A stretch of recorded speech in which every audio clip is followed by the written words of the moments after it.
Hello, everybody. Sorry, I'm a little late today. Um, it's uh, it's because the satellite imagery came out about an hour ago, and I rushed through looking at it as quickly as I could, which it took me I don't know, an hour to look at it. And also I was updating my map with information from it along the way.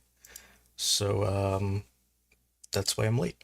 Uh, it'd be nice if the images came out either on a different day or earlier. but that's the time it came out. So that's what you got to work with. Right now, oh boy, I'm going through and like closing tons of windows that I have just open. You know how that is.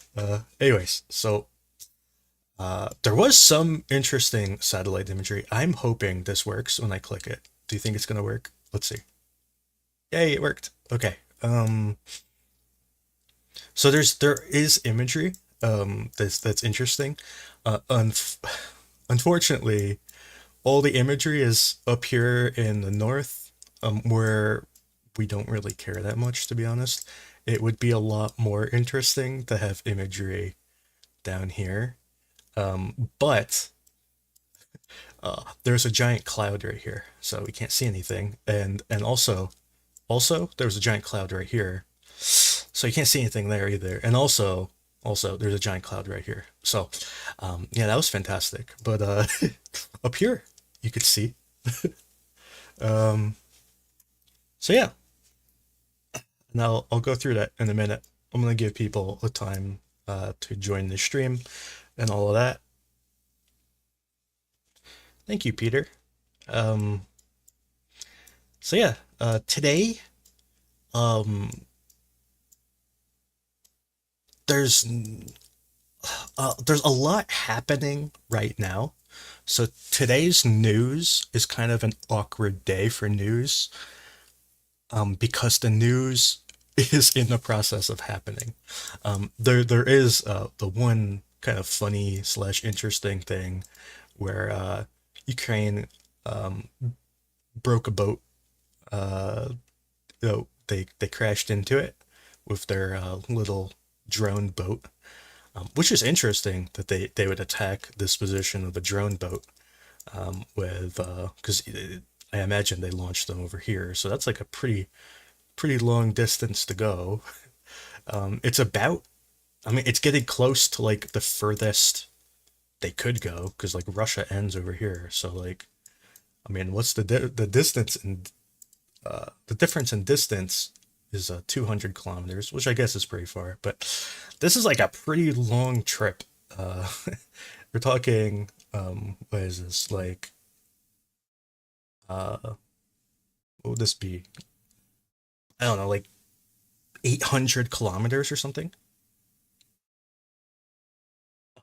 It's a pretty, like at least like 800 kilometers, 700 maybe even further. I doubt, like you can't get too close to the coast when you're pushing, because if you get too close to the coast, obviously the coastal systems, whatever they are, aircraft and radars and whatever. If you get too close, you might be seen, so you kind of have to stay far away.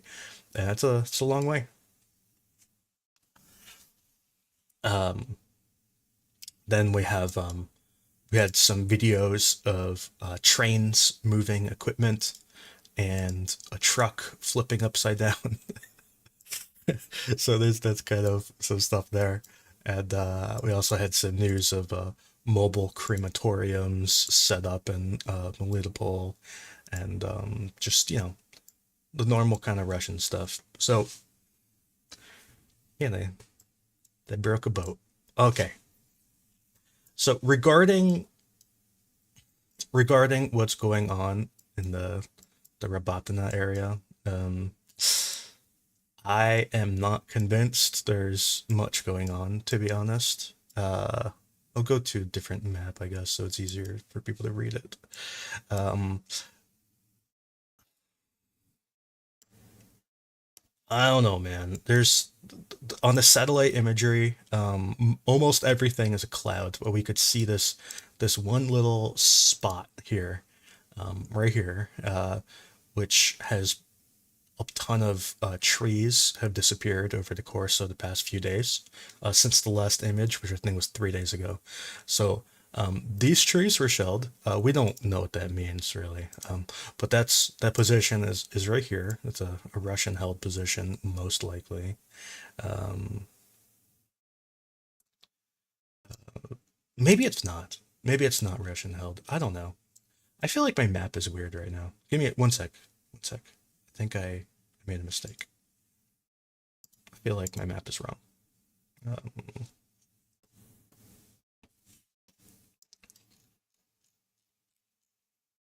no. Okay. So we're good. Anyways, so that position's right there. So it's probably a Russian position. I really doubt Ukraine has made it that far. So getting back to what the news going on today, I have no clue what they're talking about. When they say that there's a break through the front line, man, I don't even know what to call the front line anymore. It's all kind of arbitrary, what you call a front line and a second line. I really don't know what they're talking about. When I mean, I've talked to a few people, like basically saying, what did they think happened, and they're all of them universally said, we don't know what they're talking about. So that's kind of the message I have, and that's also why I said a moment ago, today is kind of an awkward day because the news is happening as we speak, so we can't really analyze something that hasn't finished happening yet. You know what I mean? There is one thing that was interesting. Yesterday we had video of Russians attacking a position with a drone, and in this drone footage, we don't know exactly where this drone footage takes place. So it's kind of annoying. But if you look at this like top area, you can see that there's like a gap between the trees here. It's kind of hard to say, but there's a gap between the trees right here. And if we look at the map, oh, I'm really zoomed in now. I need to unzoom in, zoom out. Uh, Here, okay. So if we look at the map here, we can see that there's this gap in a tree right here. Um, Now that doesn't definitively say that this is the location of that drone attack, but the people who uploaded this attack, they operate in this area, like right here. They don't really operate anywhere else, or at least I don't think they do. And the other thing is that when you go through this area, trying to look for another place that is this shaped, where it's this like T intersection with a tree gap to the left, when you go through all of this, there doesn't there isn't really another place that fits. So it really seems that that was filmed right here. So now if this was you know, this is like a little bunker here, and this drone kind of attacked that bunker. That's what the video showed. So now if Ukraine is actually in this position, and I almost mapped it this way last night, but I kind of chickened out. But I think that Ukraine might control like this whole area. I'm just not entirely sure. And you might notice that we also have video of Ukraine shelling right here, which appears to be pretty recent. So this appears recent, and also they're getting hit by drones here. So it really seems that like this might be kind of the front line, maybe. It's hard to tell. It's really hard to tell. And it's hard to tell. Like even if Ukraine is getting hit by drones here, it doesn't mean that they control any of this. It could all be a gray area. They could have just moved in, been attacked, and then ran away. Yeah, and that's the other problem is the the existence of trees is uh, kind of narrows down where this could be because these areas still have trees, whereas like this area doesn't have trees anymore. So the existence of trees narrows it down. That's one of the ways you can. That's one of the reasons it makes sense for it to be here. Although, if it is here, you can tell that this from this image. You can tell that the trees are being thinned out, and there's a lot of damage to the trees. Like there's it kind of looks like half the trees are gone, especially over here on this side where you can see the limbs of the trees sticking out, but there's no leaves, so they've been like defoliated. Uh, and it seems that about maybe 50%, maybe 25% of the trees are gone. So on the satellite image, here I'll open up the satellite image in a different window. Um, in the satellite image, it appears that there's more damage here than this looks like, but not that much more damage. So it seems plausible that maybe this video is from a week ago. Maybe. I don't know. Let me find this area on the map. Where am I? And let me go to today because I'm in July. Okay. Oh yeah, I can't look at today because it's cloudy. About a few days ago. Okay. So it's like this position. So you can see that the trees here are pretty badly damaged, but they do somewhat exist. And if we go back in time a little bit, cloudy. If we go back in time a little bit, it's still a little bit damaged. But anyways, this is like here, maybe like around this time is when that happened. I don't know. It's hard to find a different place where this video could have happened, if you know what I mean. Uh, because none of these other locations fit the video.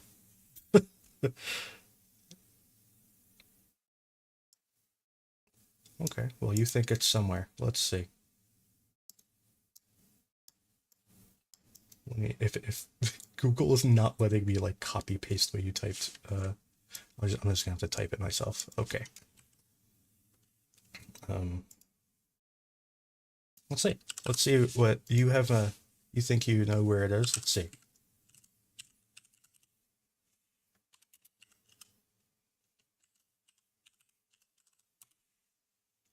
What did I do wrong? Oh, I messed up. Okay, let's try this again.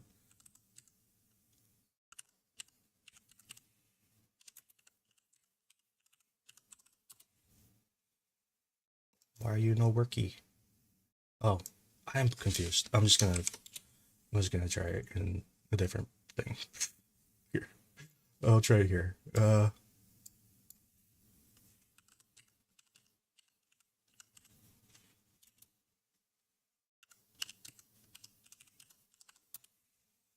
Okay. So you think it's here? This was another place where I kind of thought it was, but I'm pretty sure it's not here. This was the only other place where it could have possibly been, and I spent like 45 minutes trying to determine if this is where it was, and I do not think it's here after just for uh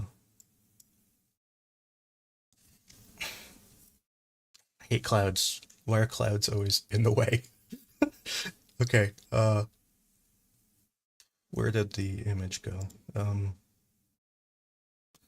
It's just the gap in the trees. Like in this still, you could argue that maybe this is just a blur or an artifact or something. But in the actual video, there is a gap in the trees there. Like it's not an artifact. It's not blurry. there is a gap in the trees. So when you look at this, I don't see a gap in the trees that matches up with that.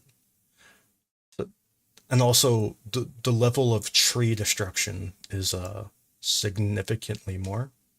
So I don't think I think that this other area is more likely for the video.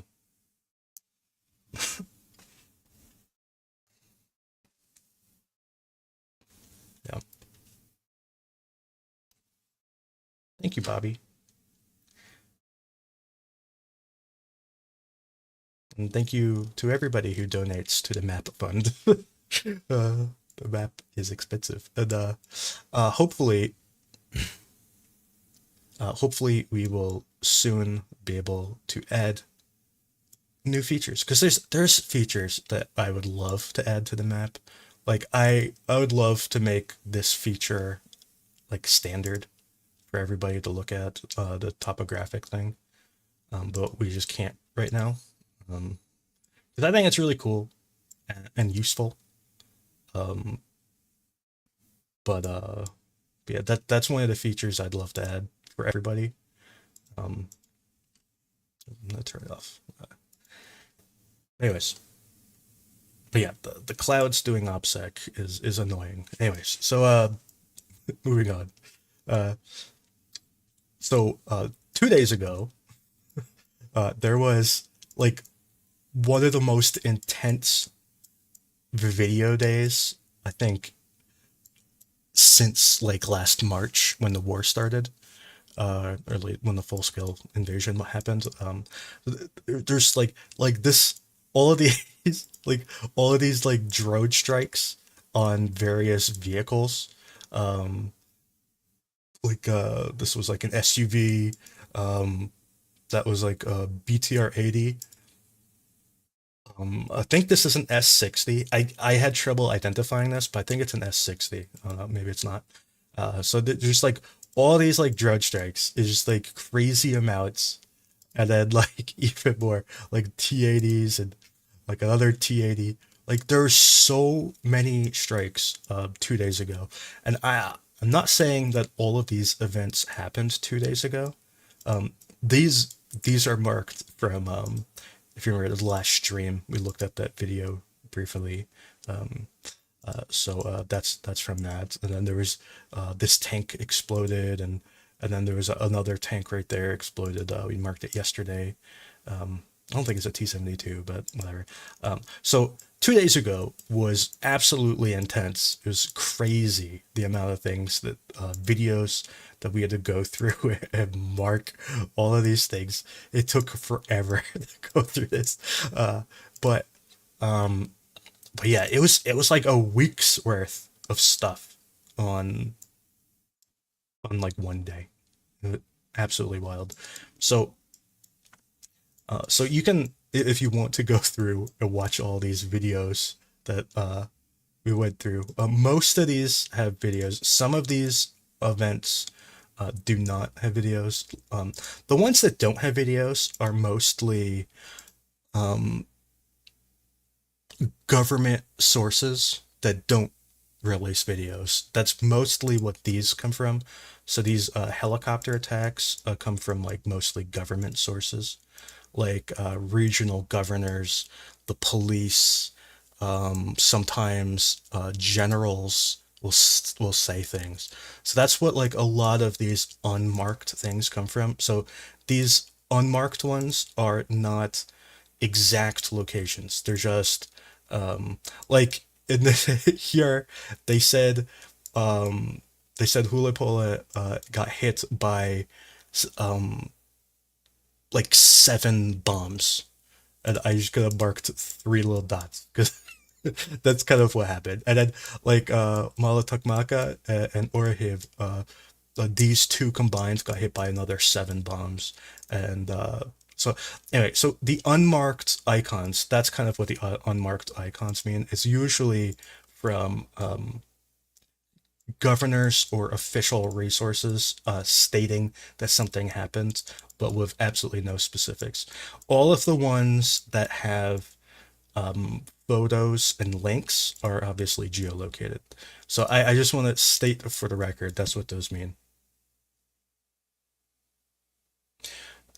Yeah, there's no, well, I'm not gonna say there's no way to know when these videos are posted, or when they were filmed, because in some of the videos you can determine when they were filmed, but generally speaking, it's difficult.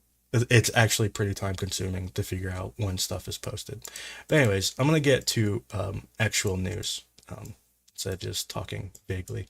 Okay, so um, up here near Vil'shana, which is, I guess I'll zoom out.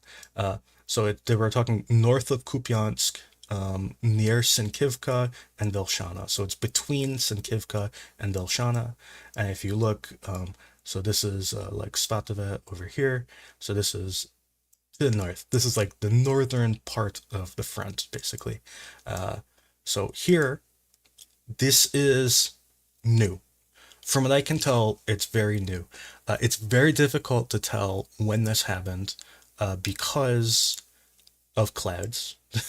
uh, but you could see that there was apparently a bomb dropped. This looks like an aerial bomb plus heavy shelling, which is all of this is new.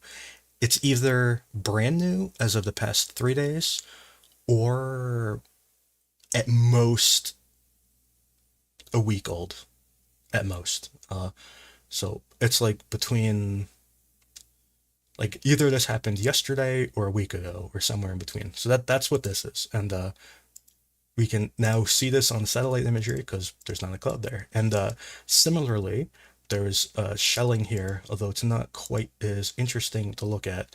But there is shelling here, and these bigger dots to me look like MLRS. Um, Although anyway, I don't know who.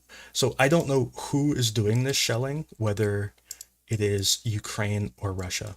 Now, we did get some news the other day that supposedly Ukraine attacked between Sinkivka and Lyman Pershyi. So they attacked somewhere between these two towns. They stated that they cleared out Russian positions between them and then fell back to where they started from. That's what Ukraine said. Now, maybe this was part of that. Maybe Ukraine attacked and cleared out these positions and then fell back. Or maybe this is what they meant when they said that. I have no idea. I can only tell you that there's a heavy shelling here, a bomb there, and heavy shelling here, and that looks like MLRS. So, anyways, so that's somewhat interesting. Now over here, so this is near Pershotravneve. So we see heavy shelling here. This again looks like it could be MLRS. These are kind of bigger explosions, but not as big as what I would assume is a bomb, just bigger than a normal artillery shell. Although, it's like almost impossible to tell what this is from this type of footage. So anyway, so there's heavy shelling here, and there's also heavy shelling going on in this location here. So we can see in this kind of corner, there's like a little ball of shelling, and then in this field, there's more like spread out shelling. So these are two different heavy shelling areas that we can locate. Now, recently, I mean, over the past few days, the Russians are claiming that they advanced from Pershotravneve, that they advanced to like roughly here. I haven't seen strong evidence of that. In the satellite image, we can see that this area right here burned down, but it could have been a natural event. There's no obvious reason to believe that it was caused by combat. It could have just been a grass fire, which is very common in the region. So it doesn't really mean anything if this burned down, although maybe it does. But it's impossible to draw really information from it. But anyways, so that's kind of the situation here. Now, maybe, and there's really no way to prove this, but maybe This shelling back here is a Russian uh, Russian artillery, like maybe mortars or something. I don't know. That Ukraine is shelling, and maybe this shelling here is Russia shelling Ukrainian defenses. Now that is that's one possible interpretation. But yeah, so that's really all I can say. Now over here, now this is to the west of Novoselivs'ke and Kuzynivka. We see large explosions. They look like bombs to me. This is a rather large crater, and there's two more right here. They look like bombs, maybe MLRS, I'm not really sure.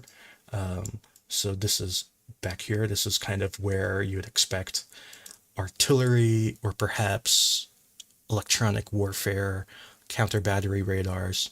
This is kind of the depth that those sorts of things work. So that's who knows who knows what that could be about. But we do know that Ukraine has lost radars and electronic warfare roughly on this arc before, because we've had like Lancet videos, drone footage, etc., of those sorts of things being hit by drones. So seeing these large explosions back there, they could be targeting the same sorts of things. Now over here, near like Raihoradaka and whatever, or anyway, I think I said that name wrong. But anyways, there's like again heavy shelling along this road. Might not mean anything, but this is fresh. Like this is brand new shelling as of 2 or 3 days ago. Um, okay, so I've covered this a whole bunch of times before, but I'll say it again. When Ukraine says that there's 100,000 people here, it really means almost nothing, because this area here, there's railways, there's highways, etc., that are all manned to defend, not only defend, but to operate. All of this stuff is manned to operate all that stuff. It's actually pretty intensive how much manpower they have to use, because they haven't invested in things like forklifts, you know. Anyways, so yeah, there's a lot of people operating this. In addition to that, there is a lot of command and control assets here.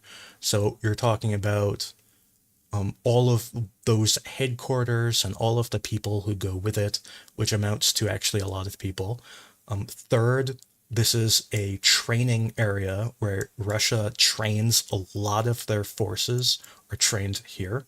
I don't know the percent, but like when Russia raises new forces, this is one of the primary places they train those forces.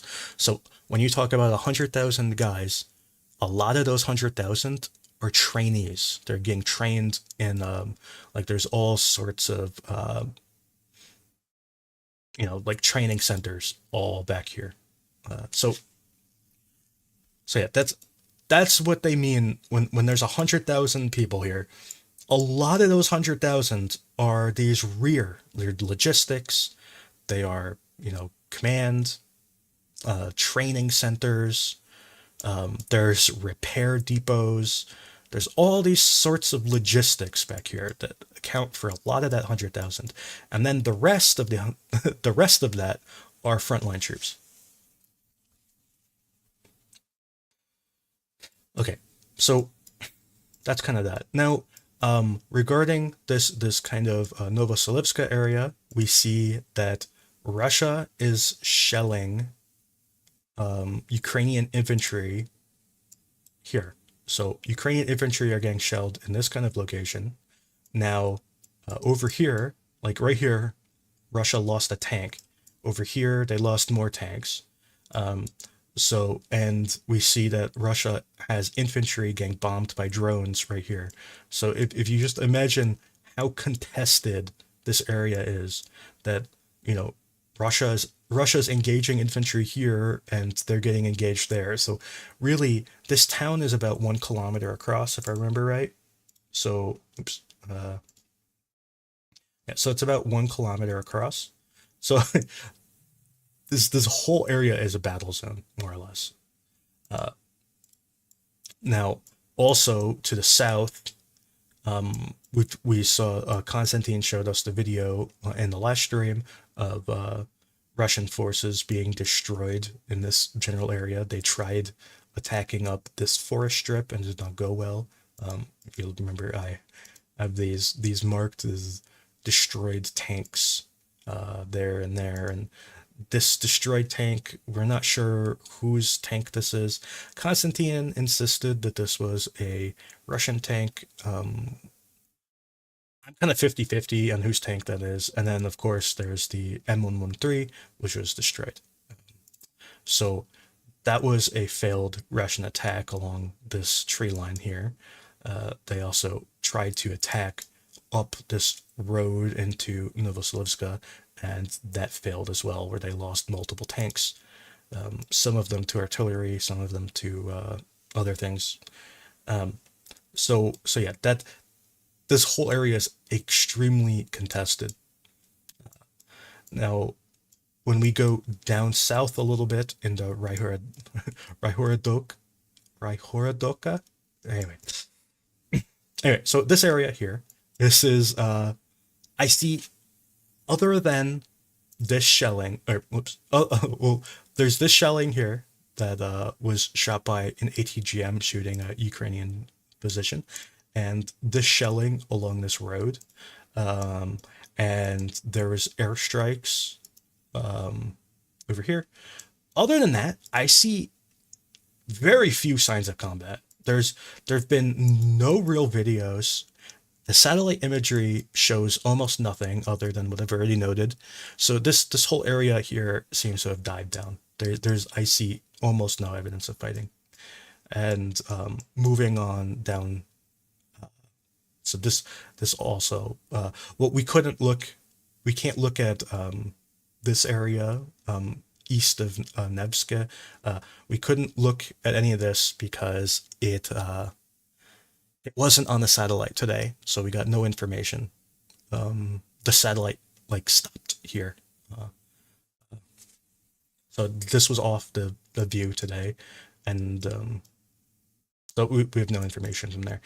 In the south, we see Russia kind of moving further south, like they're probably around here-ish. I'm not sure where the front line is. I don't really touch the front line in the forest. I just leave it as a gray area. But they seem to be maybe around here. It fluctuates a lot. That's why I don't really change it. But also at the same time, they're shelling. Oh, that broke. That's unfortunate. We need to fix that. Anyway, they're shelling Ukrainian forces right here, which is kind of funny, and also shelling Ukrainian forces there too. So, see, that's anyway. In Bilohorivka, I'm not 100% sure where the front line is anymore. There was a Ukrainian video not too long ago, although to be fair, I don't know when it was filmed, of Ukrainians in this position. And now they seem to be kicked back to maybe even back here somewhere. I'm not entirely sure. And I'm not sure how far forward the Russians have advanced either. So this is kind of a gray spot for me. I've been trying to find video from here, or a source to talk to, but I can't find one. It's hard. I'm working on that, so maybe I'll get an update on there at some point. And I have no news from any of this area down to Bakhmut. I have no news for any of that. In Bakhmut, I also have very little news. And in Klischiivka, I don't know of any significant changes since Tuesday. From what I can tell, it's the same. They're just fighting in the town still. The town is heavily contested. Russia controls more or less this railway. You can see the railway kind of go like this, kind of snakes around. They're trying to push Ukraine out of this kind of forest, from what I can tell, which is kind of north of Klischiivka. And from what I can tell, they're also trying to push Ukraine out of this kind of southwestern part of Klischiivka. Um, but other than that, in the middle of the town, I don't know of any change. Um, Now, south of Andriivka, we see um, footage of Ukraine using cluster munitions to the south, and drone attacks and more cluster munitions. So this kind of southern part of Andriivka, and it is seems to be this is where the main Ukrainian attack is going.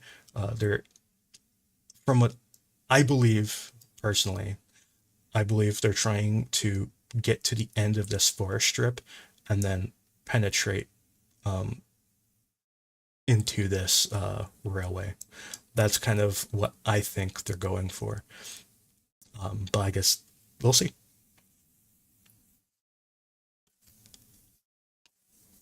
I guess we'll see. Uh, Anyways, in Kurdyamivka, I have no particular news. I've heard that Ukraine is really pushing kind of this northern part, trying to get into this tree line here, but I don't think they've successfully done that yet. So I have no changes that I can report. Um, the same. Okay, so I got a question about fighting around Maiorsk today. Someone asked me. There's often reports of fighting near Maiorsk. Now, when people say Maiorsk, they mean right here.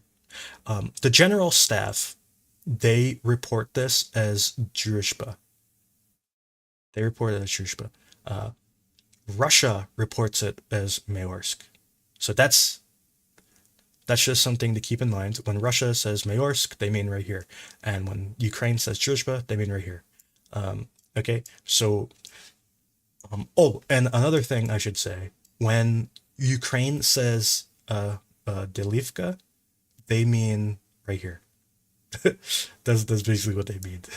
So that these I'm just kind of decoding language for you. But anyways, Ukraine has a position right here. They've had it for a bit.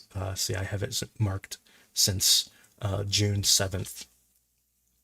So so since June 7th or thereabouts, they've been in this position, and they have tried multiple times to push across this field and get over to here. Same here. They've tried to push across this tree line and get to here. I don't actually know if Ukraine controls this position. I know that this is the furthest Ukraine has ever gone that I've seen on video. They might not actually control this. It might just they might just only control kind of over here.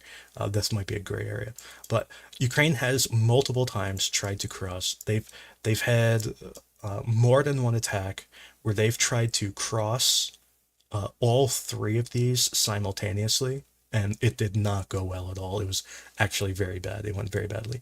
But um, so that attack, they drove from right here down to here and tried to move, and they kind of got around here, and then they were beaten back by artillery. Simultaneously, they tried to attack here. Um, they got into this position, like right here. They had like one tank facing this way, another tank facing that way, and they were repelled by artillery.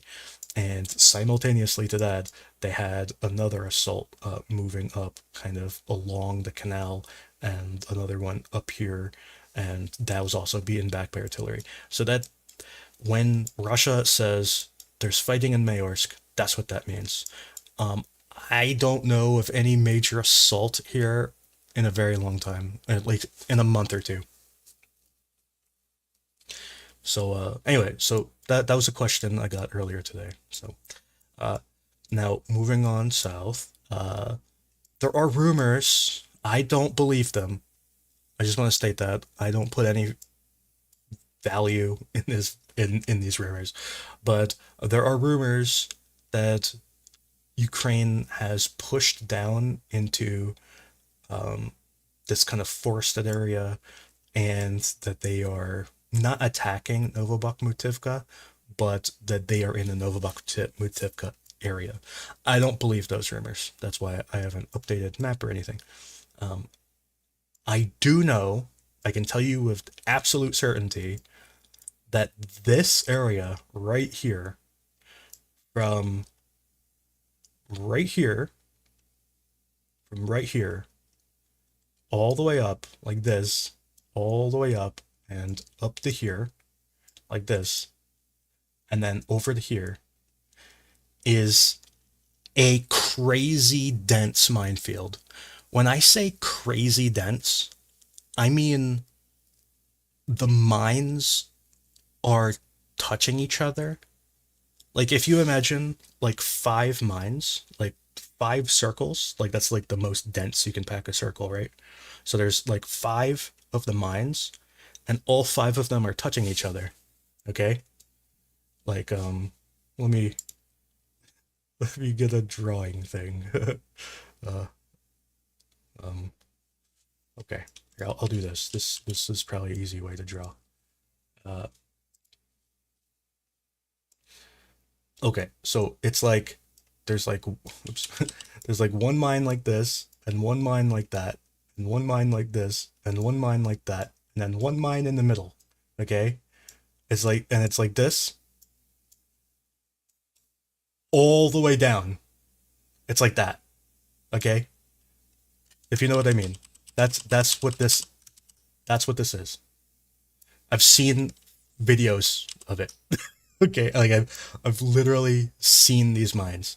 They're packed so densely that they literally can't be packed denser. They're like packed like this. It's not even a minefield. It's more like a bomb. It's like a giant bomb. Because I'm pretty sure if you set off any one of these mines, I think it would just all blow up. It's crazy. They're anti-tank mines. Just all anti-tank mines, and they're wrapped like that.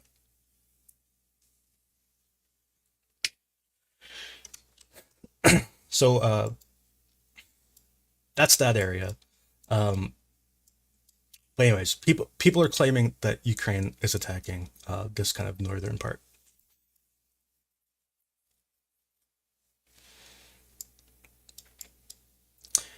Uh, anyways, so I have no further news from up there. Uh, Ukraine doesn't want to blow up the mines. There are reasons they don't want to. Trust me.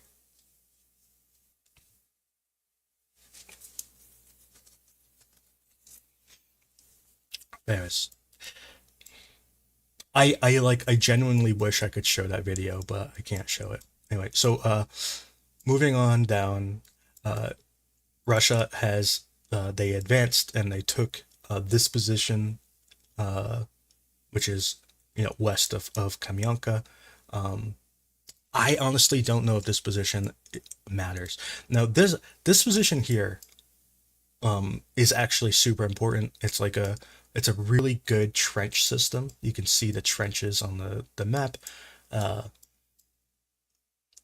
the last time I saw footage from this area was on July 5th, and it was I have a photograph of it, photo of it.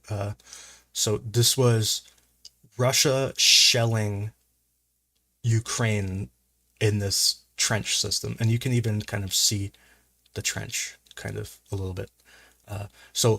This was the last time we had footage of this area. I don't know what's happened since then, so I have not changed it. It is possible that Ukraine abandoned this. It's possible Russia captured it.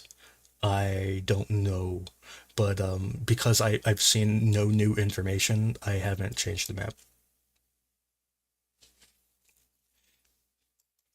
Uh, Now, south of Avdiivka, there were some funny Russians who said that they captured this. They didn't. This is called Zenit, is under Ukrainian control. Russia has literally never captured it. Um, they don't even try to capture it anymore, but they used to try, and they've. When I say they've never captured it, I mean there was a point where Russia controlled like all of this, and even when they controlled up here, they still didn't control Zenit. They've never captured Zenit, and it's one of the things that they desperately want to capture. It's one of the things that if they captured it, they would like make a documentary about it. Like it's so important to them to capture Zenit, and that's why it was so funny to see like little Russian bloggers talking about it being captured. I'll tell you what, if it's ever captured, which I don't think it ever will be, but if it is captured, little bloggers are not going to be the ones talking about it. It's going to be like a giant, like they're going to make a movie about it. Um, but yeah, there's one general point I want to make about this area south of Avdiivka.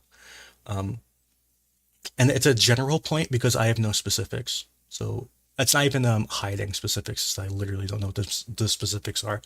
But I do know one simple fact. Um, Somewhere here, I don't know where, but somewhere here, uh, Ukraine has made a significant advancement, and I have no specifics beyond that. Oh, Ukraine advanced. Did they advance here? I don't think so. Anyway, I don't know where they advanced. They advanced somewhere south of Avdiivka. I've heard that the advance is somewhat significant, and that's all I can tell you. That's all I know. Uh, so that's something that we will continue to look for. Today there was video of Russia shooting a drone at a Ukrainian trench right here. This is the trench that we witnessed Ukraine capture on June 21st. Um, Ukraine even went so far as to capture this position here, but they lost this position. They were I don't know if they abandoned it or if they're kicked out of it, but they lost that position and fell back to this one. Of course, this position was on the other side of the pre-24th line of control. So this was the forwardmost Russian position, and this was the forwardmost Ukrainian position. And Ukraine captured this Russian one. So they crossed that line. If you remember, everybody was so happy about that. Eventually, they fell back. I don't know if they fell back or were beaten back, but either way, they're not there anymore. Now, Russia published this video. It was Misha Donbass. They published the video of an assault on this position. Now, we don't know when this assault happened. It doesn't seem to be current. In my opinion, this assault, the weather looks a lot like, where was that? Oh, I'm lost. Okay, the weather looks a lot like the attack on this mine, if you remember. uh, when that attack was. I don't remember when that attack was. I don't remember the date. But anyways, the weather looks so similar. In fact, I'll go back and see if I can find the date. Uh, but it looks so similar. Hey, Constantine, are you okay, Constantine? You made a sound and it disappeared. Привет. Hello. I'm, I'm trying to remember when Russia did their attack on this. Okay, this is when it was. It was the 18th. Um, you remember their attack. Uh, Are you streaming? yes.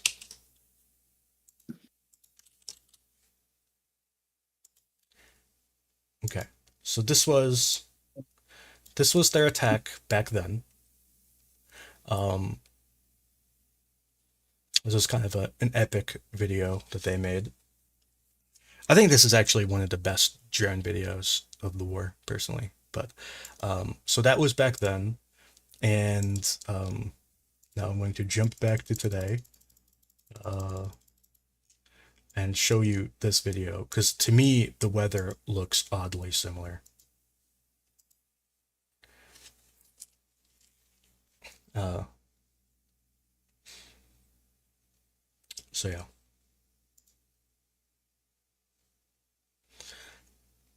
This was their assault. You can see the Ukrainian trench right there, and that is that tree line in the back that I'll show you in a second. And this is the ponds to the north. Anyway, so that is that. I'll go back to the map. I'll go back to Google. Okay, so in that video, you could see this tree line to the north, this trench line here, and the assault was kind of going a lot this way, basically. We don't know, and this is in the beginning. You could see that like a depression in the ground. So that's what that is. So we don't know if this attack was successful or not. It seems to me that this assault is not new and that it happened a while ago. I think this drone footage might be newer than this assault. If we look at the drone, like this weather seems more recent to me. This, um, let's see if they zoom out a little bit. So, like this weather just seems more recent, and you can see the trench system along the railway is kind of interesting. I don't want to show the actual explosion part. Um, so yeah, that's kind of that. I don't really have too much to say about this location other than that. But anyways, Constantine, how are you doing?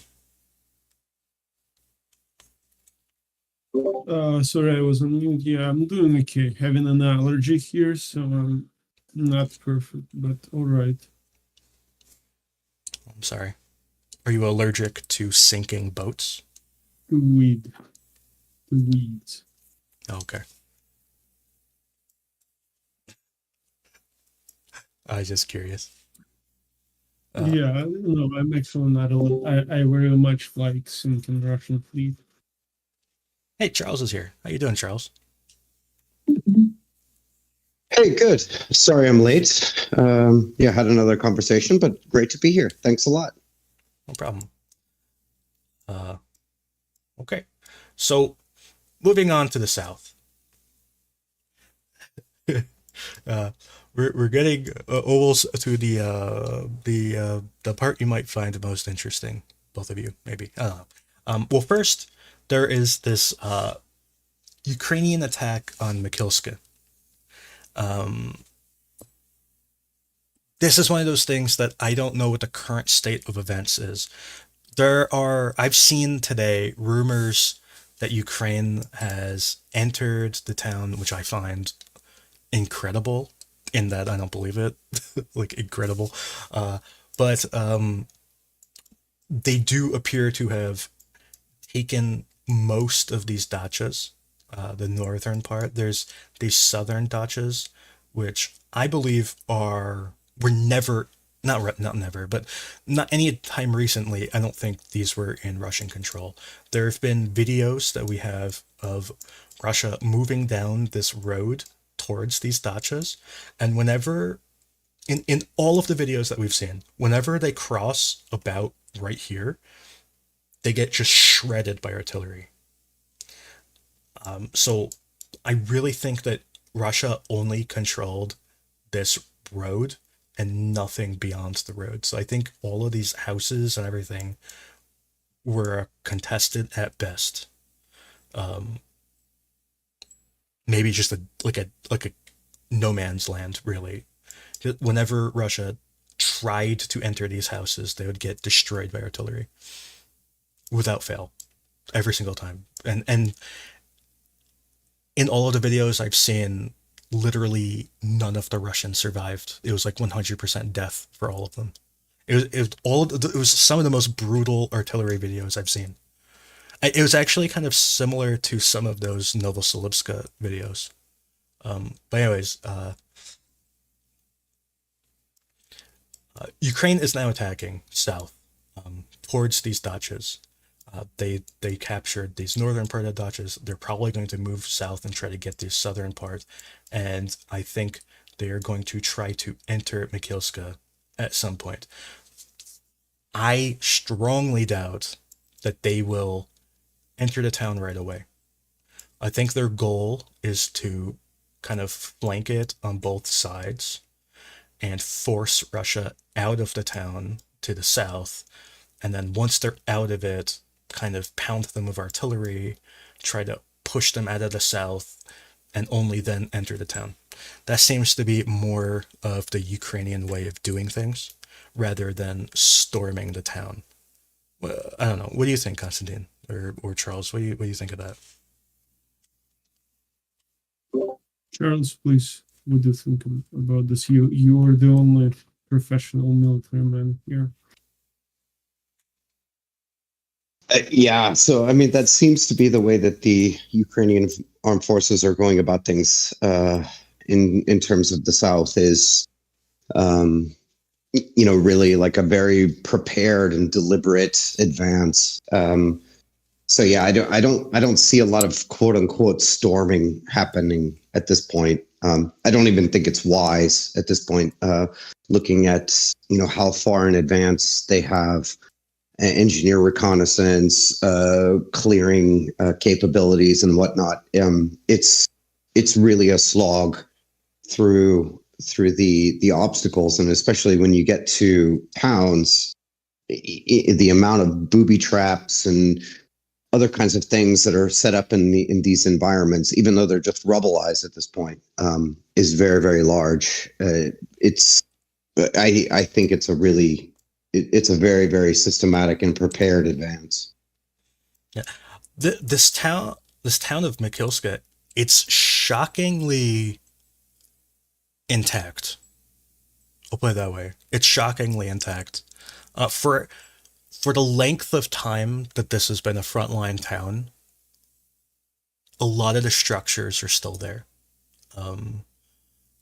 We get a lot of drone video from here, so we get like a really good look on what's going on in this town. And a lot of the houses are still there. They might not have roofs, but they're still there. This big church in the middle is still there. This like big long building is still there. A lot of drone video consists of Ukraine kind of flying a drone to the church and then looking around and then attacking something. So we get a lot of views of this church. But yeah, these kind of more industrial buildings are all definitely gone. But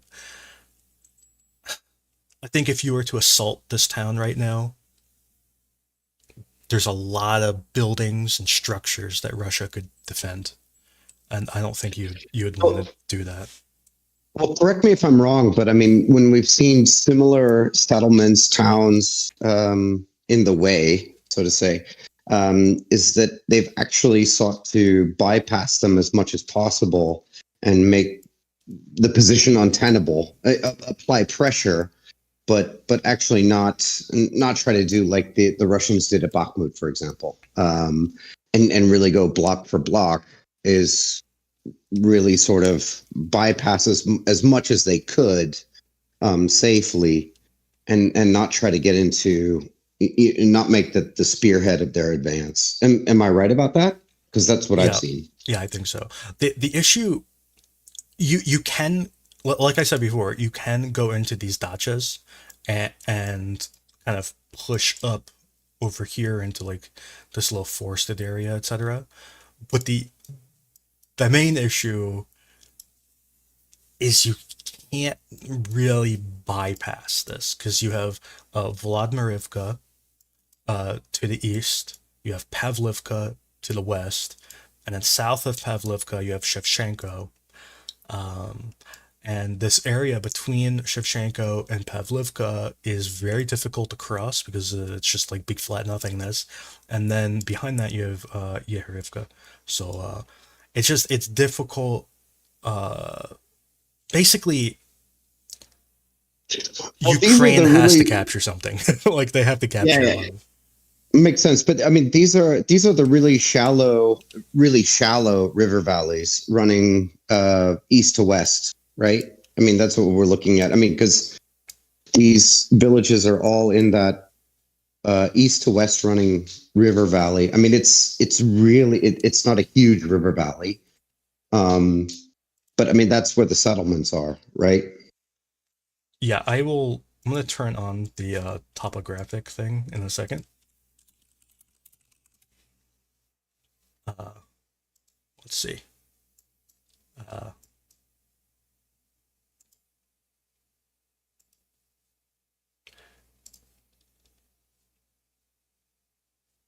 let's see. Okay, so that's not it. Okay, so the ground is relatively flat. It's not super.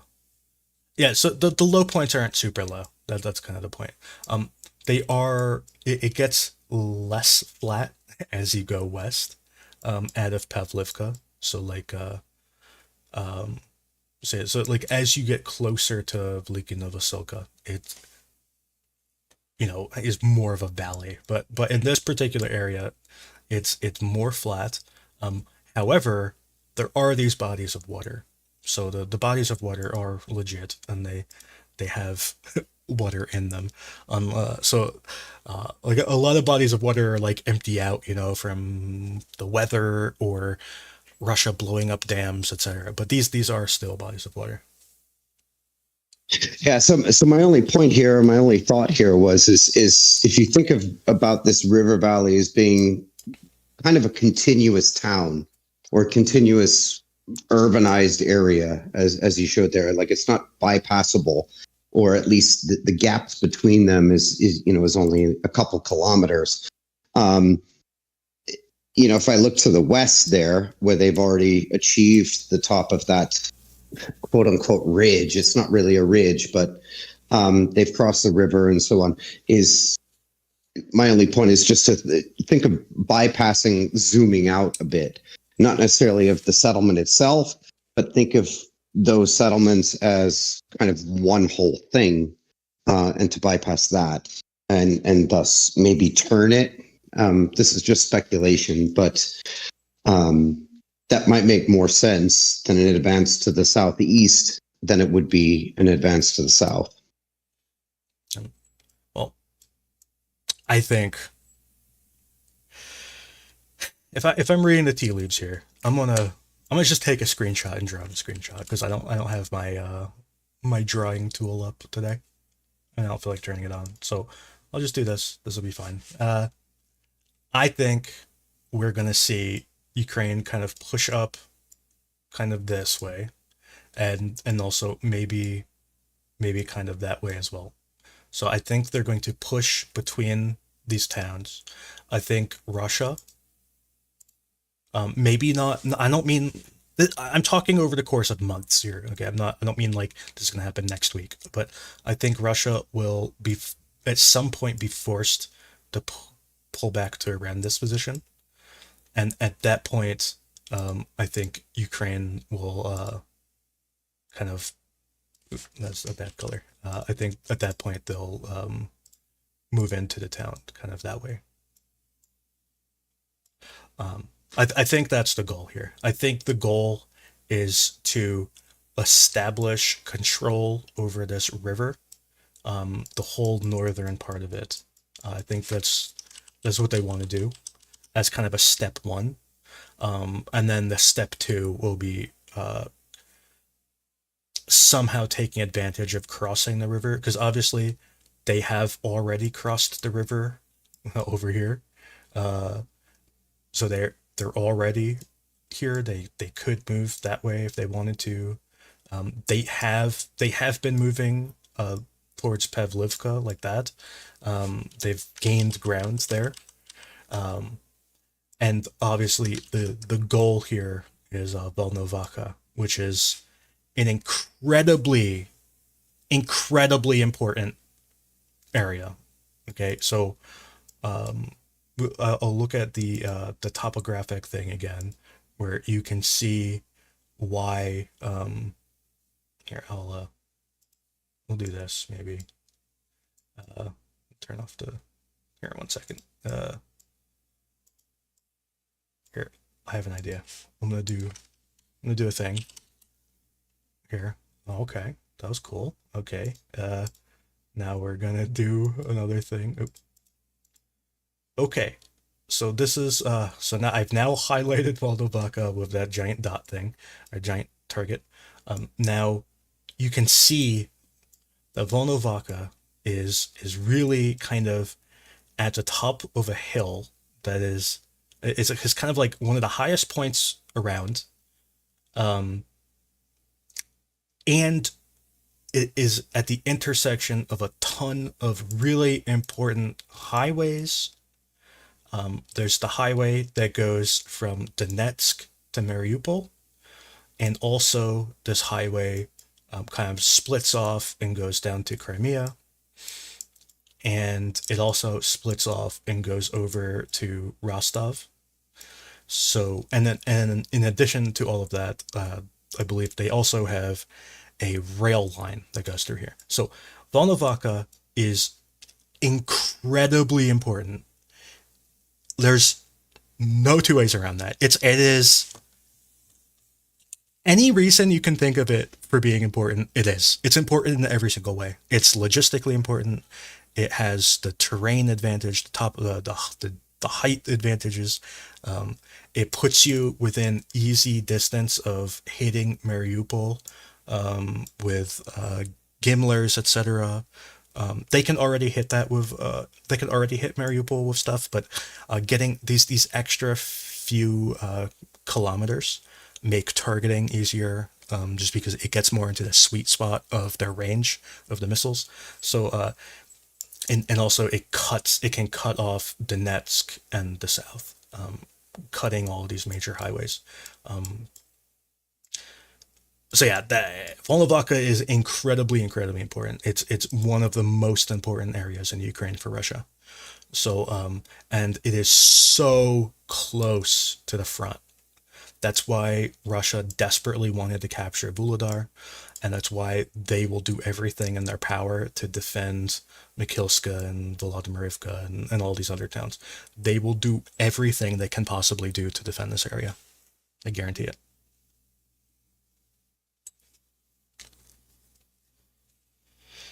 It's personally why I thought Ukraine was going to attack this way, because I think attacking towards Volnovakha with all of your forces, or not with all of your, like if you were attack here with 3 brigades or something and really push Russia to defend, Russia would have thrown everything they had at it, and I think that would have opened up opportunities to attack anywhere else.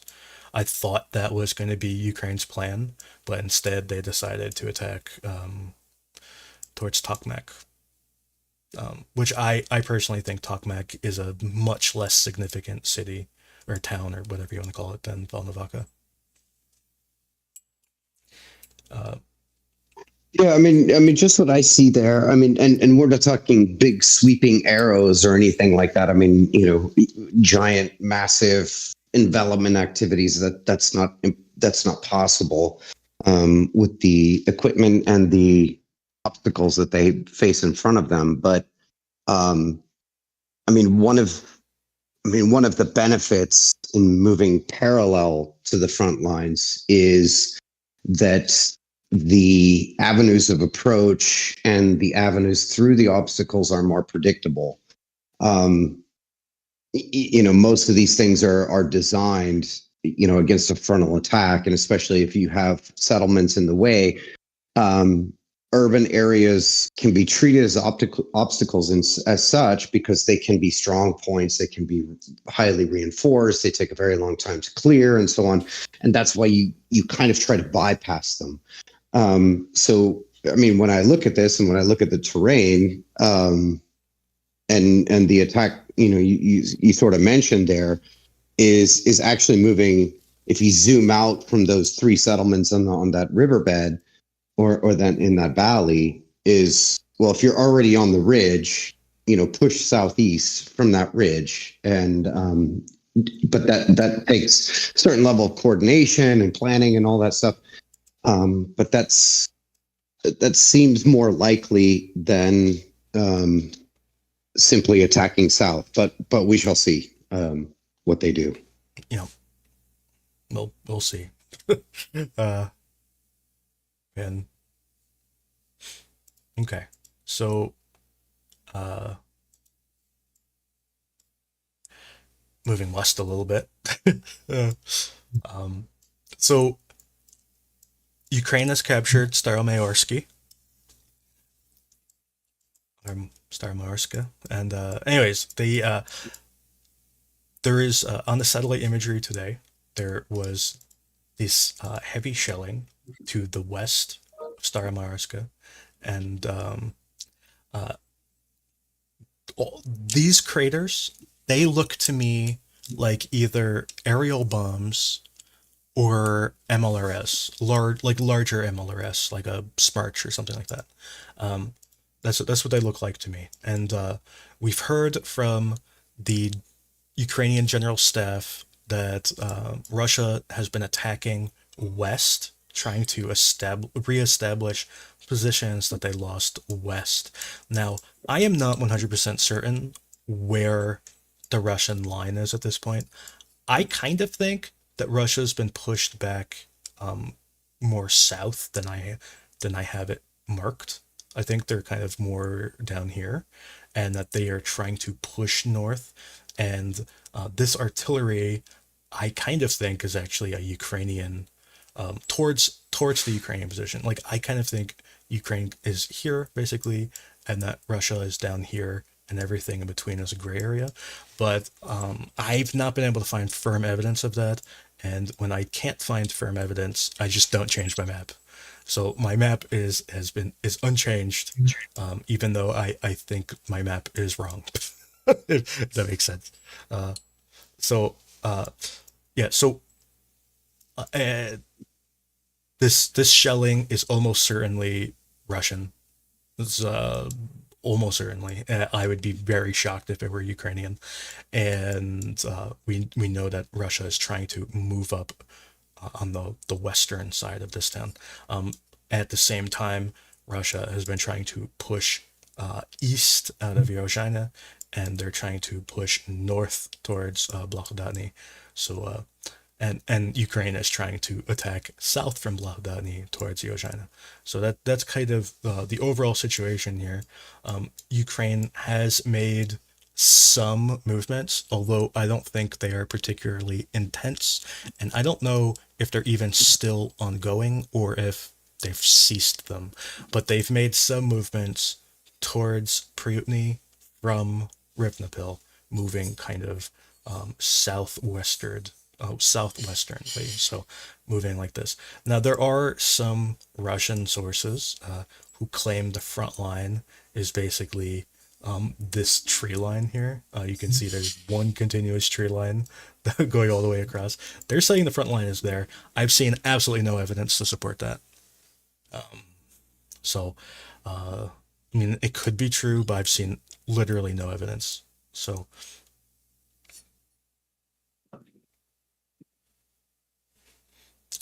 so yeah. Yeah, so I don't really have anything else to say about that area. I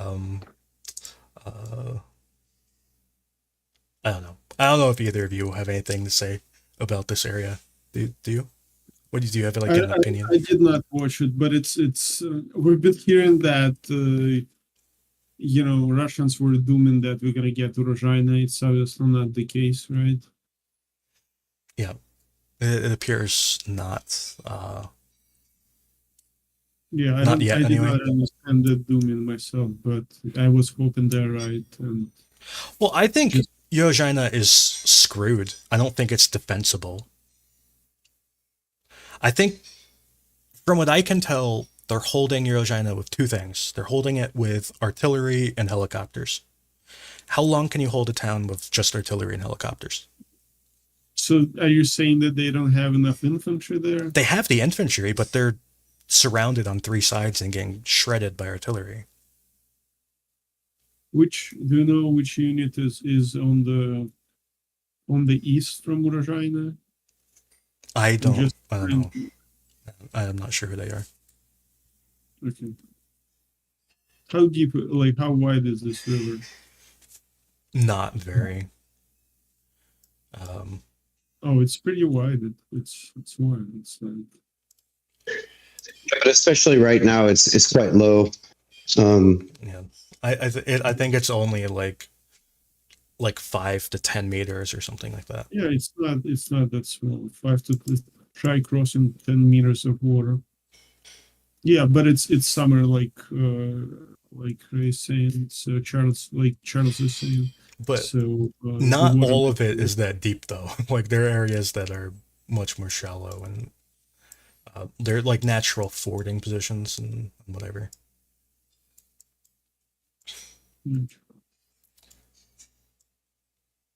Are there any videos from it? Not really. No. There's this video. Yeah, let's watch this.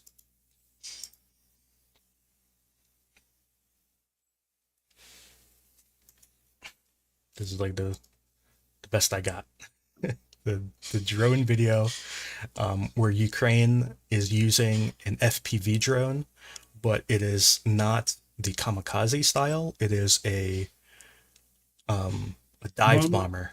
So it dropped a bomb on that SUV, and the SUV exploded. So this is kind of the best video I got this area. What do you think? Just wanted to see the level of destruction of that village. Yeah, there's I have another video I think from yesterday, or the day before. Let's see, maybe the day before. Yeah. So is that it?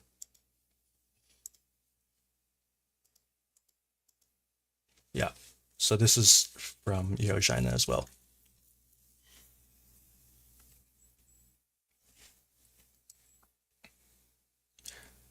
So here we can see the river. What do you think of that river, Konstantin? It's river. It's pretty. It's a river. Yeah, No, it's a I'm river. saying it's not as there is water and Yeah, it's there's not water. as shallow.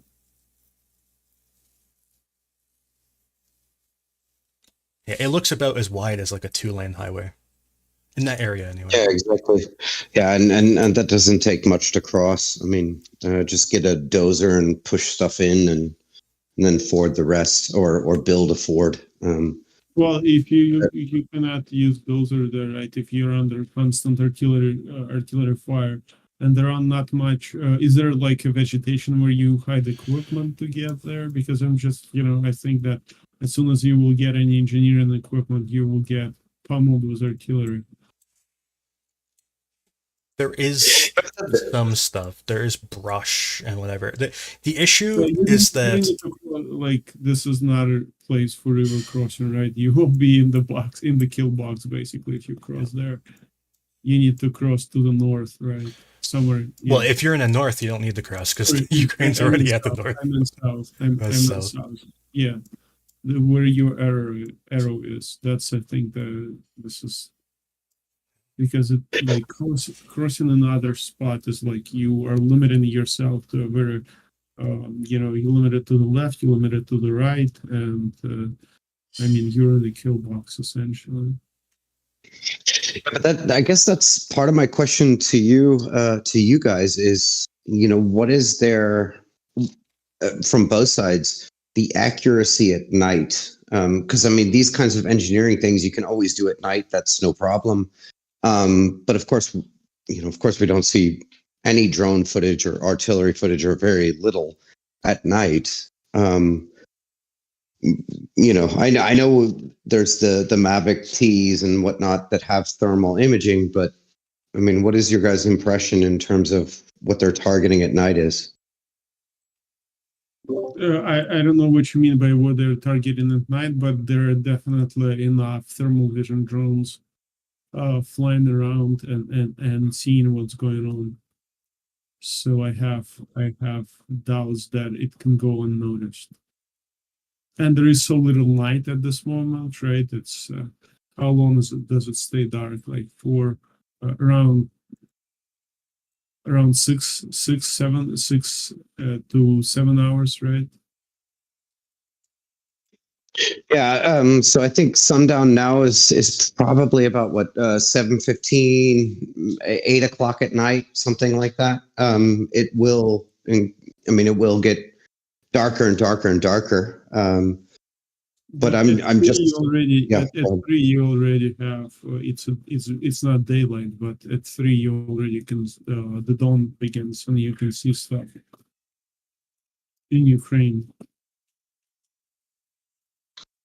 Well, I mean, the reason that I ask is, in my experience, like if we had to do engineering work, in terms of crossings or dozing or clearance or anything like that, we typically did it at night, and that wasn't just because, as the U.S. Army, we had the advantage of night and all that stuff. It was simply because of, yeah, you just really don't want to be seen for any of that stuff. Yeah. Well, I didn't see, like, for the artillery, we both Russians and us, we have drones and thermal vision shows. So I really doubt we will have a chance. I mean, if there would be, like, a huge forest around it, then you have a chance to conceal your movement. But I don't believe you can do it right now. In this way, these are like basically open fields, right? That you can, like, how many kilometers is it? Like 3-4 kilometers is the length of entire village of Urozhaine. Let's see. It's about Yeah, 3 three. kilometers. So, like, even if you would place a drone far in the back of the village with thermal vision, you would see the movement of heavy equipment. Yeah, somewhere here. 3 kilometers is enough to spot any heavy equipment moving towards the river. So I just I doubt it's the river crossing here Yeah, and is possible. we know that Russia is moving helicopters up to around this area, like this, and they have helicopters sitting here waiting, not necessarily waiting, but they show up and they target any vehicle in kind of this arc and just shoot missiles. So that I think they typically carry 2 to 4 missiles on the helicopter, and they blast them all off, and then the helicopter goes to reload. So yeah, they seem to have helicopters around here, and the reason I know that is because they keep posting videos of the helicopter. They like strap a GoPro to the helicopter and then fly it up and shoot some missiles. So we know like pretty much exactly where the helicopter is. So yeah, that's it's about that. But anyways, I really don't think Russia will hold Urozhaine for long. It just strikes me as almost impossible. I think we're going to see Ukraine kind of move south, to the east of Urozhaine. There is a trench system right here, which is to the east of Urozhaine, right along this tree line, and there's another one right here. And I think these 2 trenches are doing a lot of heavy lifting in the defense of the town right now. They're not in really big trenches. They're not. They're basically just an arc. They're kind of. I'm just gonna kind of arbitrarily draw it here, but they're kind of like this shape, with like the trees like that, and the trenches here, and then there's like little dugout things like that. So that's kind of the shape of both of those trenches, or more or less that shape. So and there's one here and one there. So I think those 2 trenches are probably big targets for Ukraine. I imagine they've been shelling them and hitting them with drones and stuff like that. But I think once one or both of those trenches falls.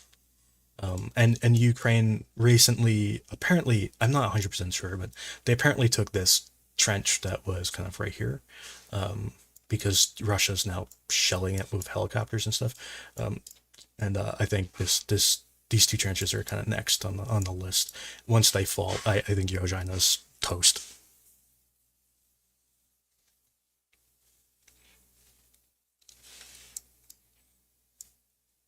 All right, so now we can get to the push south. I don't know, Konstantin. Do you want to talk about it? Because I kind of don't. the I don't see my changes there. Honestly, I don't. I think everything has stayed static. I know there was an attack from the cemetery in Robotyne. You know where the cemetery is there? No. I don't know where this. At the north. Oh, here. Okay, yeah, I see. Yeah. So they tried to make a counterattack towards our positions from there, but they missed. They did heavy shelling and then had some infantry, but infantry went back and the shelling was not as precise. I mean, that's all I know in terms of what's going on. But I don't know the changes. Nothing in terms of map control has changed. I think generally you probably know better because you were mapping. And I talked before that I kind of think Ukraine controls this area to the east. I'm like 50% sure they control it. I haven't marked it on the map. I did mark this kind of update yesterday, because we know that they control this whole trench line, and I believe they control the whole tree line that leads up to trench line 2.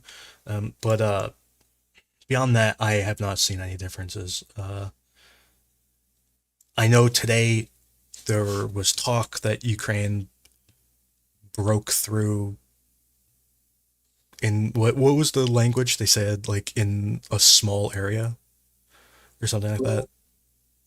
So I tried to find the original quote, but I couldn't. So I guess she probably said it. That's Maiorsk. She probably said it at some like online interviews, not a written statement. So I think it was something like at some places we had a breakthrough. I think that's how she said it. Okay, so do you think she was talking about like today, or was she saying just generally speaking? With all due respect to her, but I think she was fantasizing. Okay, but do you think she was talking about today or just generally? No, I don't. I think she was talking about today. Yes. Okay. Well, I've seen no evidence. I've seen absolutely no evidence at all. I think if it's true, maybe we'll see evidence in a day or 2 days or 3 days. But I think that's all I can say about it. Because I've seen literally no information on changes other than what mean, I if talked we don't about. have evidence, doesn't mean that it did not happen. But I don't believe until I see it. Exactly.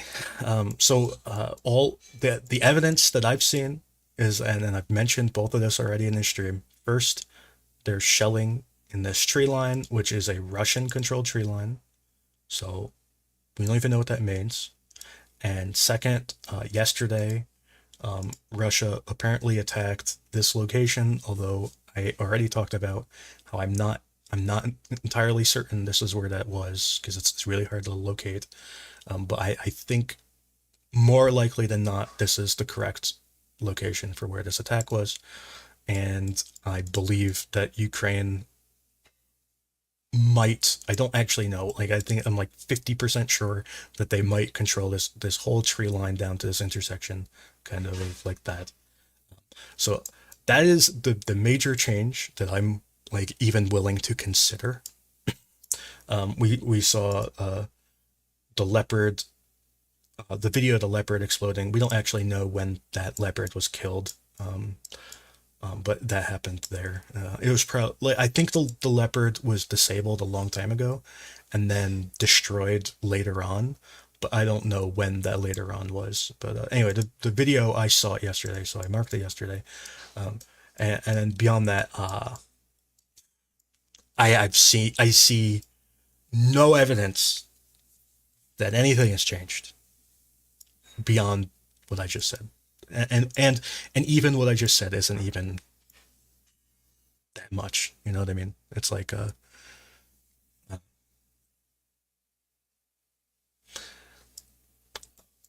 anyway, moving on to the west. I have no news about changes near Kamyanska. So that's kind of that's kind of all the news I got. Uh, Russia shelled Kherson today. They blew up another hospital. They blew up. Oops, I double posted that. Apparently, I need to fix that. They blew up a supermarket that I posted twice apparently, and yesterday they blew up a cathedral. They double tapped the cathedral. So they bombed the cathedral. They waited for ambulances and first responders to show up, and as soon as they got there, they shot it again. Um, and they blew up a library yesterday. Um, so and then a few days ago they blew up another hospital, killed a doctor. So that's the sort of thing they're doing in Kherson. They're just targeting hospitals and libraries and cathedrals and all your typical military targets. So yeah, that's kind of all I have to say. I don't know. Is there anything you'd like to add, Constantine or Charles? I don't have much to add. Charles? No, not much. Not this week. Yeah, we'll see next week. Hopefully, there's a little bit different perspective next week, but we'll see. Yeah. So I think the main message that I want to put out is that Ukraine needs more ammo. That they need more ammo. They need a lot of things. To be honest, they need a lot of things, but mostly they need ammo.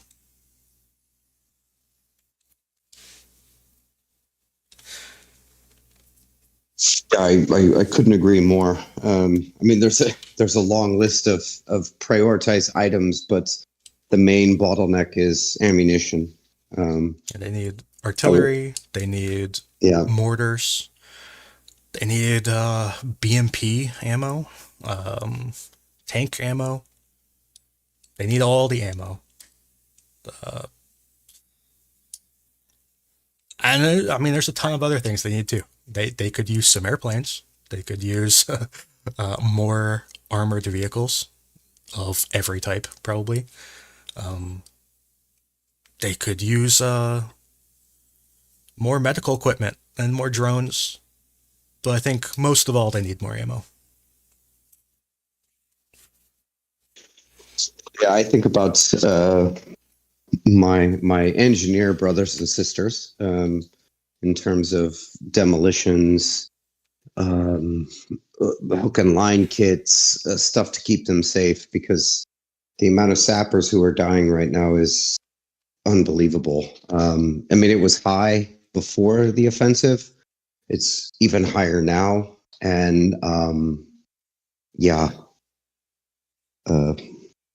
I really think about the sappers. But yeah, for us, demolitions is our ammunition. So please send all the demo possible, all the C4, all the TNT, all the primers, the detonators, Mikliks, APOBs, whatever it is, dozers, to try to get through this obstacle field. Because this is way bigger than anything we've seen probably ever in terms of mined obstacles. I saw a video the other day. I think you probably saw it too. But it was basically the guy. He was talking about It was like a first person video of him like working, clearing mines.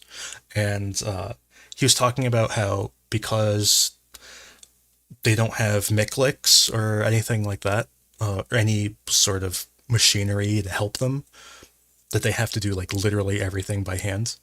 And he was like crawling in the area between two trenches, like clearing mines.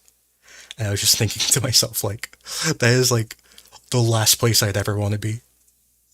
Like in the middle of like fighting with like artillery landing around you, crawling outside of the trench to clear the mines.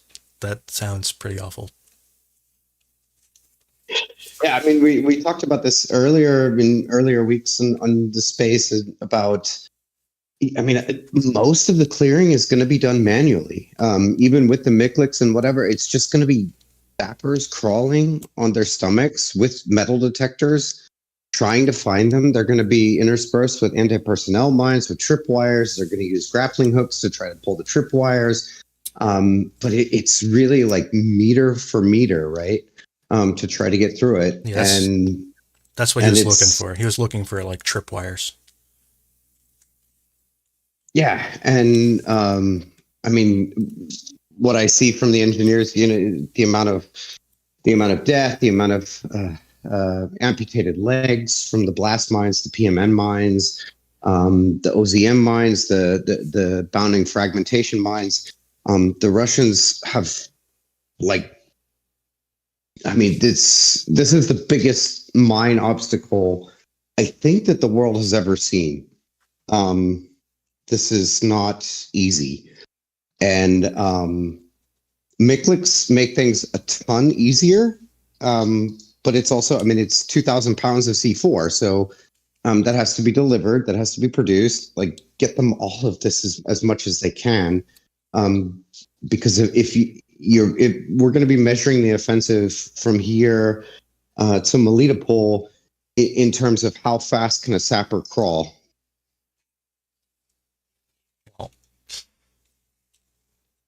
Should we get them one of those like skateboards so they can crawl faster? Well, it's funny.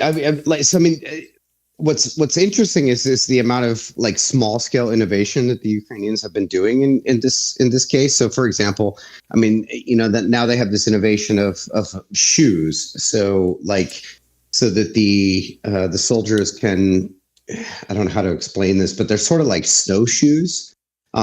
So that they stand off the ground a bit, and that the pressure points on the ground are smaller, to try to avoid the anti-personnel blast mines, things like that. But yeah, I mean, we're going to have to see, for example, like fully armored mine flails or more drone technology and a lot more demolitions, just a lot more metal detectors, mine detectors.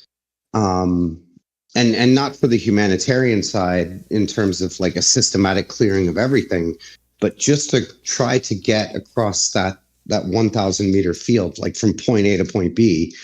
Yeah, I mean, those guys are just out there crawling around, trying to find mines and pick them up.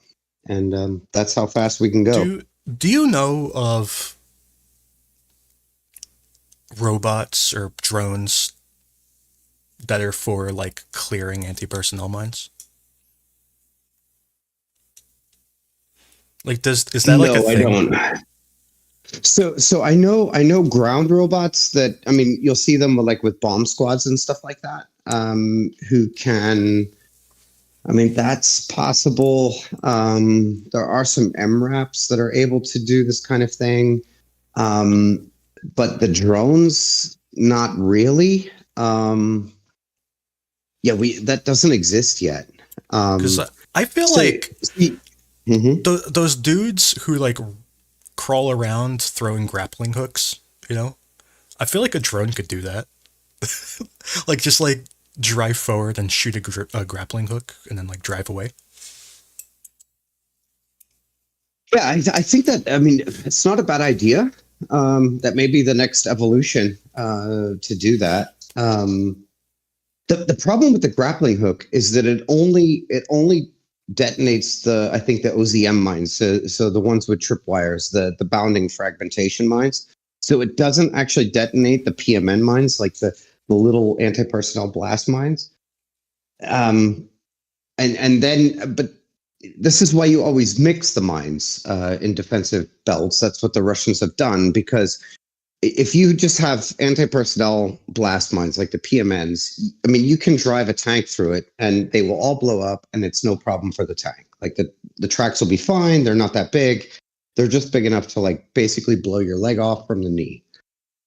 But of course, interspersed within all of that is the anti-tank mines. So you've got to try to do two things at one time. So the guy's got to go in there, crawl around, try to find the anti-blast mines, pull them out. I mean, they're about the size of, I don't know, what would I say? Like a small wheel of cheese, maybe like 5-7 inches in diameter. That's about how big they are. Maybe even a little less. 5 inches in diameter is about the max.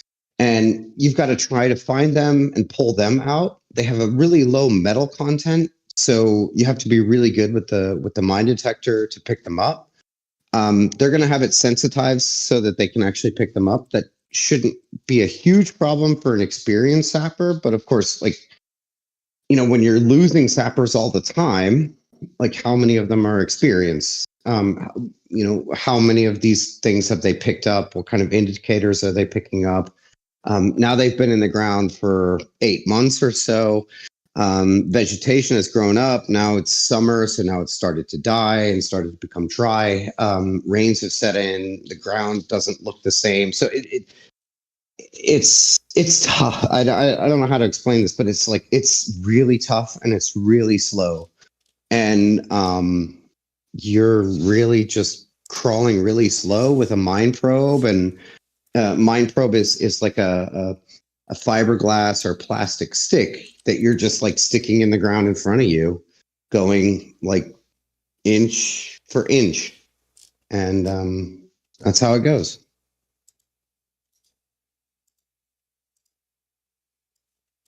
Yeah, that's a mine probe. That seems like a really expensive mine probe. I don't know what the normal cost of a mine probe is, but that seems expensive. It's probably like the U.S. Army price, but yeah, that seems a bit expensive. It's like a bit steep. I feel like you could probably get one for like $10 or less. Yeah, it's basically a big chopstick, a bit longer, but yeah. So I mean, there's all kinds of technological ways, and in all the technological ways, typically at this point, when we're looking at buried anti-personnel and anti-tank mines, involve some kind of line charge or some kind of vehicle, like a mine flail or a mine roller or something like that. And yeah, there just isn't enough of this stuff, and they need to just do more and more and more. Yeah, nobody really planned, I think, in the production, just like we see in the artillery stuff, is nobody really planned to have like a Miklik from, you know, Zaporizhia or Dnipro all the way to Melitopol or to Berdyansk. Yeah, I mean, they never planned on having a Miklik just shoot continuously for like 100 miles. Exactly. Like there wasn't that much. I mean, I think on your list that you posted today, another engineering vehicle lost. Yeah. I think it's the ISU. I think that was the name of it. The Russian one. They lost the Brem. The Russians lost the Brem, which is, from what I've seen, I don't know if this is true, but I read this today, that it was the first confirmed kill of a Brem, of the new Brem, their most modern one.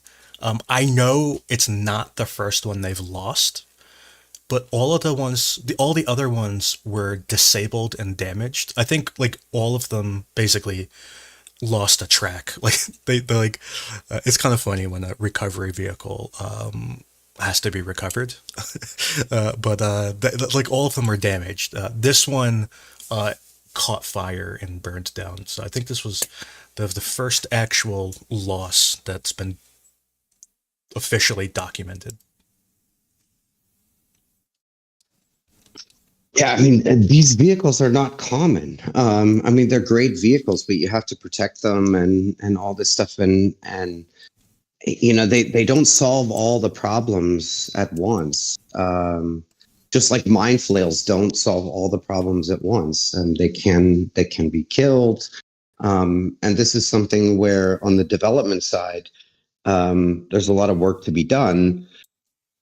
But 20 years ago, when they were developing all these vehicles, or even longer than that, there was not this expectation that we'd be looking at like basically a 200-kilometer wide, Yeah. 20-kilometer deep minefield. It was funny reading the comments that Ukrainians had with the German people who were training them. The Germans were like, if the minefield is too bad, just go a few 100 meters to left or right and go around it. And the Ukrainians were like, what? There's no going around it. What are you talking about? I mean, they've been building, so like minefields are much faster to in place nowadays, especially with some technology, and than actually the trenches are to build. It's faster to put in the minefield. It doesn't take that long to put in a minefield, even a buried minefield. I think we've seen video, for example. I saw a lot of jokes about this on Twitter about like Russian soldiers just throwing the mines out the back of the It's truck. objectively funny to watch. Like, I understand what they're doing, but it's just funny to look at. Yeah, exactly. I mean, it looks funny because, I mean, it's not normal for people to like see people just throwing mines out of the back of the truck. But I mean, mines, they're just like chucking them with like, they're so nonchalant about it. They're just like, eh. Yeah, but I mean, they're engineers or they're soldiers, and they know that they just don't go off. They need heat and pressure, and it's not going to happen if they're not fused. And I mean, you can drive for 2 kilometers with that truck and just throw them out, and you'll have a group of guys who put them in place and fuse them and follow along. Then you have all these mine dispenser systems, which are basically just canisters of distributable mines that you plug into a truck or plug into a vehicle, and it shoots them out. And you can do that extremely quickly. The Ukrainians have such systems as well. The Western armies have such systems. But I mean, that's why they're used.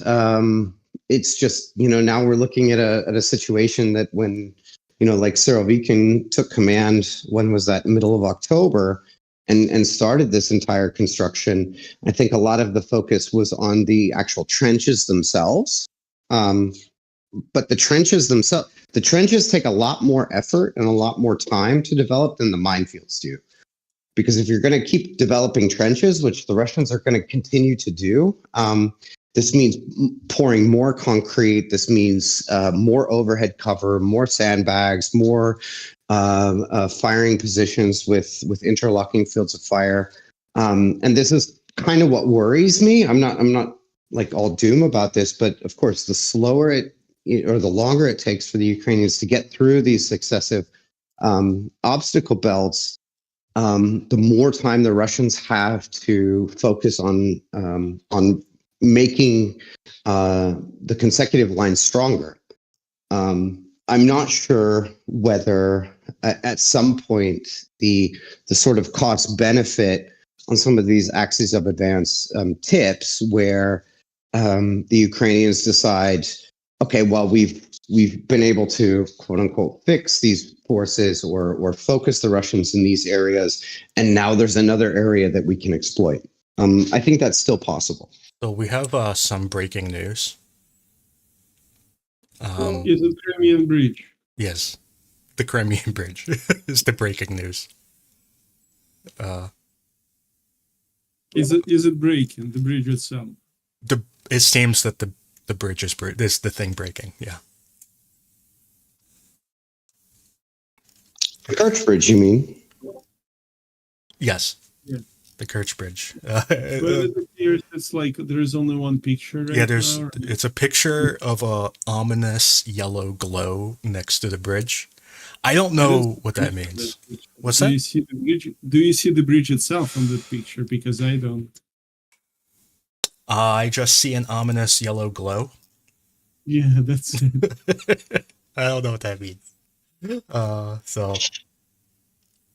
that's So I haven't seen this news, but can I just say one thing about the Kerch Bridge?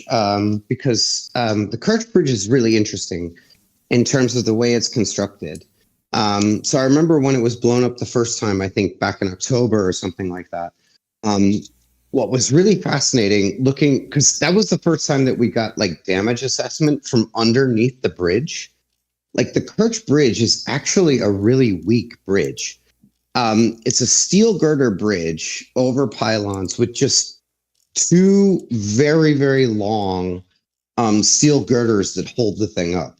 Um, I don't know what the load classification of that bridge is, but it's a like if you're living in the United States or if you're living in Europe, you may be expecting kind of like when you go under an underpass and you'll see like these concrete girder bridges with like 5 or 6 girders underneath them going from pillar to pillar, from the abutment to the pillars. The Kerch Bridge is not that way at all. It's actually a really weak bridge.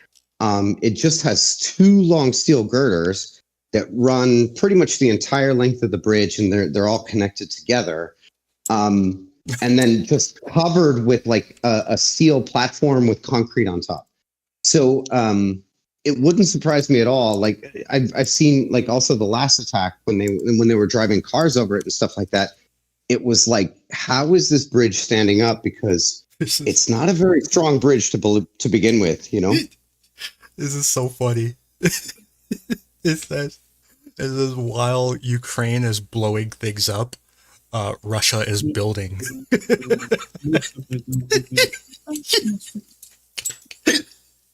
Oh man, it's so funny. It's so funny. Uh, man, there's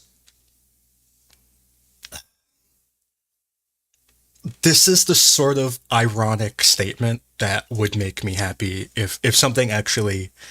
I mean, obviously we don't know what is going on with the bridge, but this sort of ironic post is the sort of twist of fate that I look forward to, if you know what I mean. Making a post like this here, I'll translate it. Uh,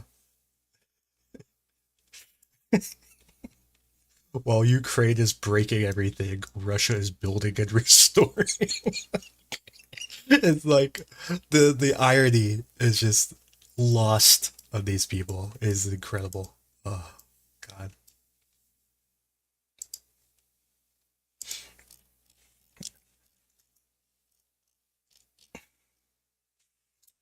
Anyways, this is the image that we have. I'm not gonna tell you what this image is showing because I have no idea.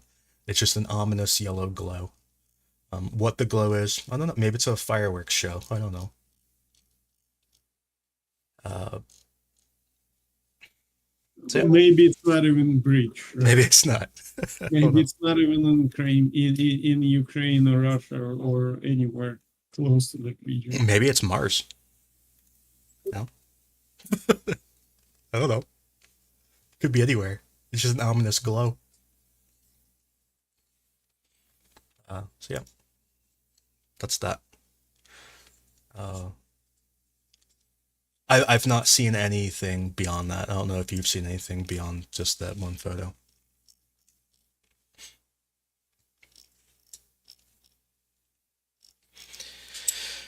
Anyways, we've kind of been here for a while, so I think it's time to end the stream. Thank you for everyone who came and listened to us today.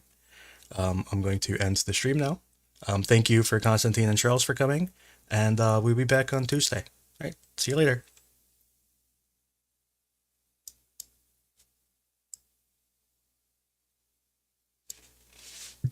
Bye, everyone.